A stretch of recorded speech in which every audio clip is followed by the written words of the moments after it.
ভারতের ব্যাপারে বলেছেন, আলাদা করে ভারতের ব্যাপারে আমরা কিছু বলবো না।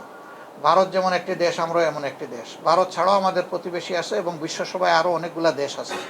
কিন্তু তারা যদি কোনো ভুল করেন আমরা তাদেরকে ধরে দিব, সংশোধন করে দেব। কিছু বিষয় এরকম আমাদের দৃষ্টিতে এসেছে, আমরা তাদেরকে পরামর্শ দিয়েছি এবং আমরা তার ইতিবাচক ফল পেয়েছি। ভিডিও ক্যামেরায় আমাদের সব কিছু ধারণ করা হচ্ছে। আল্লাহ তাআলার পক্ষ থেকে সেই রকমই আমাদের জীবনের, আমি জানি না এরকম যারা ভাগ বিভক্তি করেন তারা নিজেরা দাঁড়িয়ে থাকতে পেরেছেন।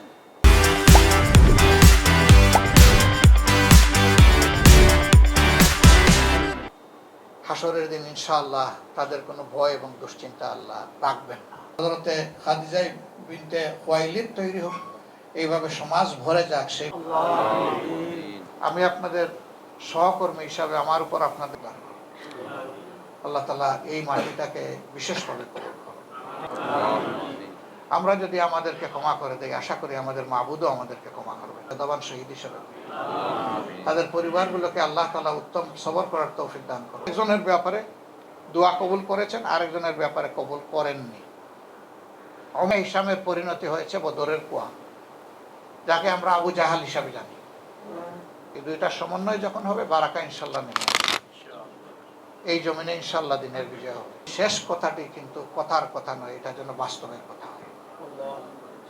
পাওয়া যাবে যারা আল্লাহর দরবারে অনবরত আমাদের মর্যাদা বৃদ্ধির জন্য চাইতে থাকবে, আর আমাদের সদস্য হওয়ার তৌফিক দান করুন। সুবহানাকাল্লাহুম্মা ওয়া বিহামদিকা আশহাদু আল্লা ইলাহা ইল্লা আনতা আস্তাগফিরুকা। যে মানুষকেও ভুলের ঊর্ধ্বে নয়। এখন যারা দায়িত্বে আছেন তারা এ দেশেরই মানুষ, আর আমরা দেশবাসী মিলে অক্ষমতের ভিত্তিতে তাদের উপরে এই দায়িত্ব দিয়েছি। সুতরাং তারা যদি ভালো কিছু করেন তাহলে দেশবাসী উপকৃত হবে, আমি উপকৃত হব, আপনি উপকৃত হবেন। কিন্তু তারা যদি কোনো ভুল করেন আমরা তাদেরকে ধরে দিব, সংশোধন করে দেব। কিছু বিষয় এরকম আমাদের দৃষ্টিতে এসেছে, আমরা তাদেরকে পরামর্শ দিয়েছি এবং আমরা তার ইতিবাচক ফল পেয়েছি। তো মানুষ হিসাবে তাদের জন্য আমাদের দোয়া করা উচিত। তারা যেন জাতির প্রত্যাশা এবং আবেগের বাইরে কোনো কাজ না করেন। জাতির চেতনাকে তারা যেন ধারণ করেন, ২৪ বিপ্লবের চেতনাকে তারা যেন সম্মান করেন।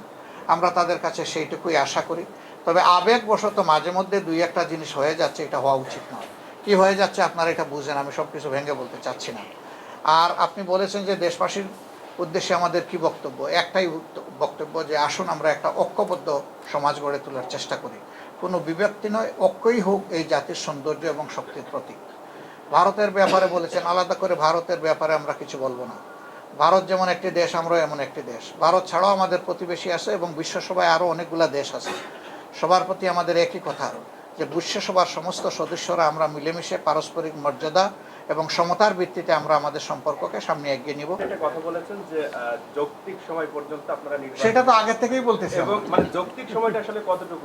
হ্যাঁ, যৌক্তিক সময়েরও হাড়ি মানে হাটে আমরা ভেঙে দিব, দেরি করবো না ইনশাআল্লাহ। আসসালামু আলাইকুম।